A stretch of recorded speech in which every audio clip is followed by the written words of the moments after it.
I'm Doc Dredd, real name John Murray, and I'm a horror host and a movie critic. I'm a very shy person, except when I'm filming or in front of a camera, then I'm like not. I'm like in control.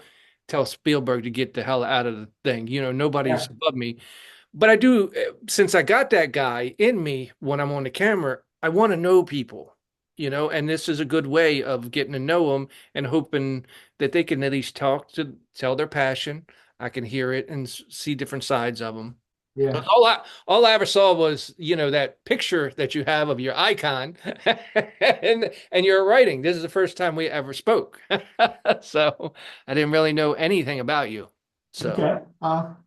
Yeah. Well, horror movies have been like one of my big things since I was like 4 or 5 years old. I remember watching the 1931 Dracula, Bela Lugosi on our television when I was like five. I was just mesmerized and scared all at the same time. Dr. Shock was hosting it, and he was on a Saturday afternoon.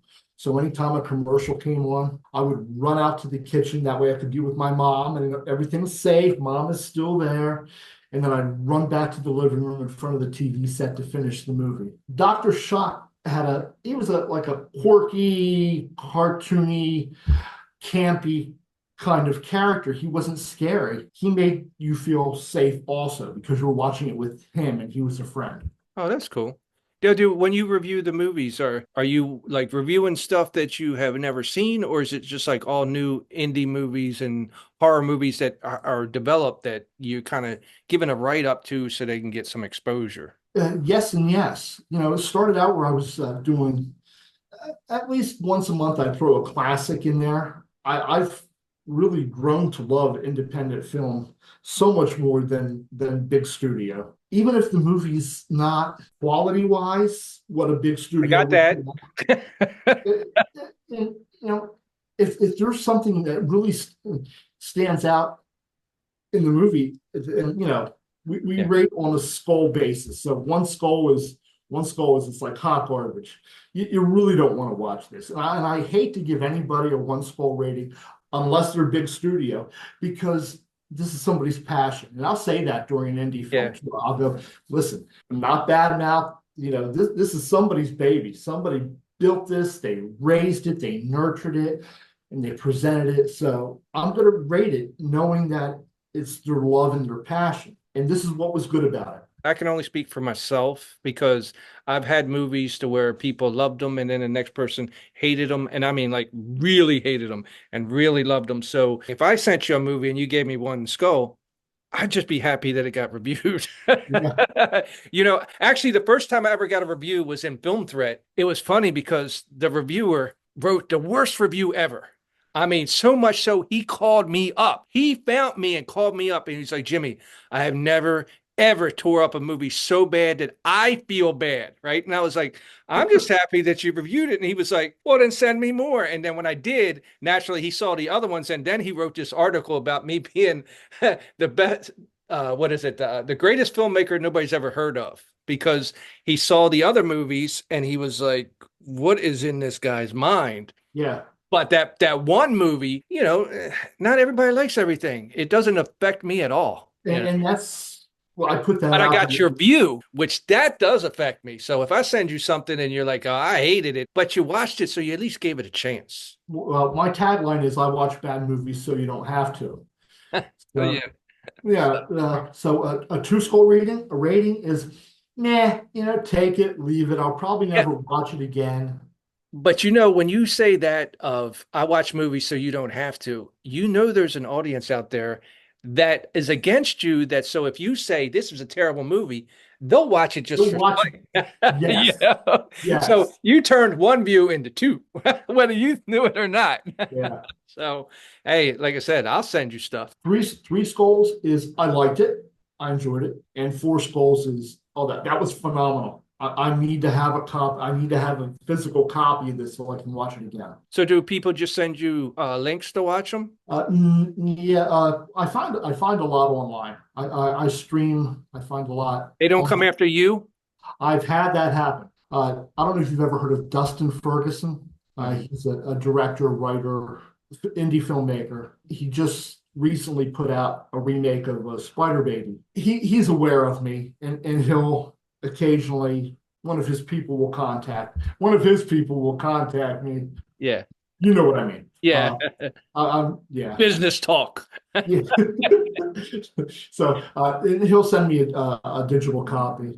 Sunny Mahal with the Mahal Empire, they just put out Arena Wars, which is indie. What they do with the set is just how they save money is just amazing. It looks so much bigger than what it actually is. They use the same stuff, and you just Yeah. wouldn't know it. He's contacted me a number of times, and I love his stuff because he's just so creative. That's what I wanted to ask you because I was trying to send my last movie out. Do you get paid to review or you just do it for the love of it? Just the love of film. And it's only horror movies? Uh, those are normally the only ones I review. But just last week on the Monster Channel, I reviewed The Minute You Wake Up Dead, which was a thriller with Okay. How'd you get into doing that? I mean, did you just start? sort of kind of. I lost my job due to my eyesight, and I desperately needed something to fill some time. One of the college graduates who used to be in our youth group at church, he was doing a radio show at his college where he would review movies. I have a love of movies, and I thought, hey, that's a really cool idea. Growing up, I just my hero was always Dr. Shock out of Philadelphia, magician horror host. And so I thought, well, maybe that'll be my little gimmick that I'll do it as like an old school horror host. The Doc Dredd character had been around. I was a home haunter for like 30 years. We would on Halloween night do our backyard up with like 7 or 8 scenes. Yeah. And there was always a mad doctor, and that was my character, Doc Dredd. So is it a passion or is it like a side job? It's a passion. It's definitely a passion. There's no money involved in it. I know, man. I've made 160 movies, never made a dime. Yeah. So Yeah. I get it. I just can't stop because it's like, it's part of me. It does. It does become part of you. And the people that I've met while doing this, other horror hosts and people who like the genre, they've become like family over the past 5 years. When we get together at a convention, we just take over the lobby. It's just like a family reunion. Did you ever, or do you do like a podcast where you interview some of the people that do the horror movies, or you just review them? I normally just review them. I've done real quick interviews with some of the celebrities out at Monster Bash, which is a convention out in Pittsburgh, which is my primary one that I go to. Beverly Washburn was out there, from Spider Baby and from Old Yeller and from one episode of Star Trek. And I had a chance to talk to her just briefly, and that'll end up on the show. I was only picked up by the Monster Channel because of like people that I had connected with and supported their shows. And that's how they became aware of me. So Monster Channel, you have your own channel? It's not my channel. It's Joe Senna and Evan Davis. Joe Senna owns the channel.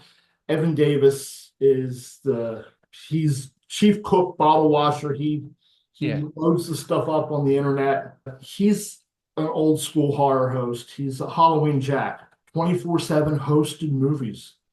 There's a couple of cartoon shows that are strategically placed on Saturday mornings, but most of it's hosted. So Joel Stevens, who actually out of Texas, he had this Spice and Sprockets, and he actually played like My Human Hunters, which was a horror movie, but he used to try to have like the shows like the old Elvira, to where he would have the attractive girls, and then they would show display the movies, which was good for me because it got my movie seen.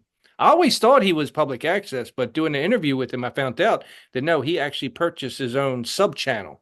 But then he has to, like you said, it's 24/7. You have to constantly put content on there. And I was like, hey, I got a lot of it, man. Just call me.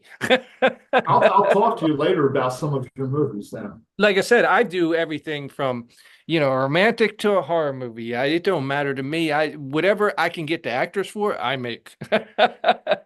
And I go all the way back to the VHS days. But there's some people that's a niche out there to where people just are fans of the old VHS movies. And that's sort of how the Monster Channel started. It started with a group called the Horror Host Underground, and they would do tape trading. They would edit their movies and their bits into the movies, and then they would just trade tapes or send tapes to each other. A lot of it ended up on public access, but they networked across the United States. Somebody in New York was sending their tapes out to California, and it grew. The Monster Channel's got their own website, which is the best. I found it's the best way to watch the channel, and that's www.themonsterchannel.com. They also have a Roku channel. I was trying to start one, but it's that whole you need somebody to keep it up like a tech person, and that's where the money really comes from. Yeah. Keep your channel going so it don't go down. I was like, well, I'm off. I lost on that one. And then, like I said, the guy in Texas, you can get your own channel, but you got to have advertisers. Well, I lost on that one too. I got the content, but I don't have the other stuff to put it all together. Just recently, I was picked up on another channel, but with a whole other show.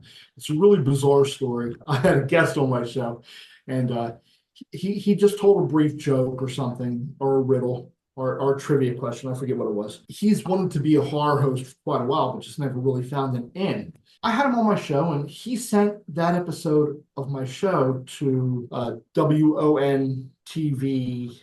It's internet and a Roku. So he was trying out, and he used my episode as an audition. And they liked you. They contacted me. Yeah. And they said, "We want you," and I'm like, I don't know who you are. I don't know what you want. But did he at least get it too? Or was it one of them things to where he's like, here, check me out. And then they took you and then he's like, bam. Oh, no. See, I wouldn't have even done it that way. If they didn't take him, it wouldn't have. Yeah. Yeah, my baby's the Monster Channel, my review show, and my host show, which is Swamp Theater when I host movies. Those are mine. This show the other show I consider his. It's Cemetery Cinema, and his character is the Mad Barbarian. How many shows do you do a week? Cemetery Cinema is once a week. Being that I was a home haunter, our attic, and we have a small barn, is filled with props and some real weapons, edged weapons, a lot of fake stuff.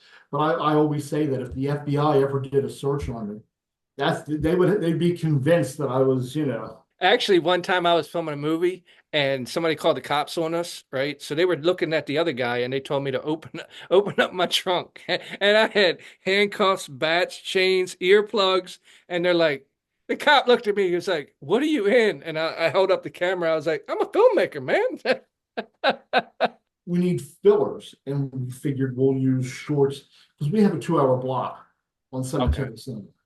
Years ago, somebody told me, you can only sell it if it's 90 minutes. But I kind of got screwed over because I did a 90-minute movie, and the reviewers actually told me, they were like, "Jimmy, the 50 minutes you added to this thing, that was a good movie." So from that point on, I'm sorry, I don't follow that. I mean, I got like a slasher movie that's 80 minutes. Then I got a nice 30-minute killer movie, and I got Human Hunters that are, I think, like 8 minutes. My times are all over the place. I never keep track of it. A good movie's a good movie. Yes, I've seen an hour, 90-minute movies. I've seen 90-minute movies, and one of the things that I'll say about it is, it would have been so much better had they trimmed that, 20 minutes off of that and tightened it up a little bit.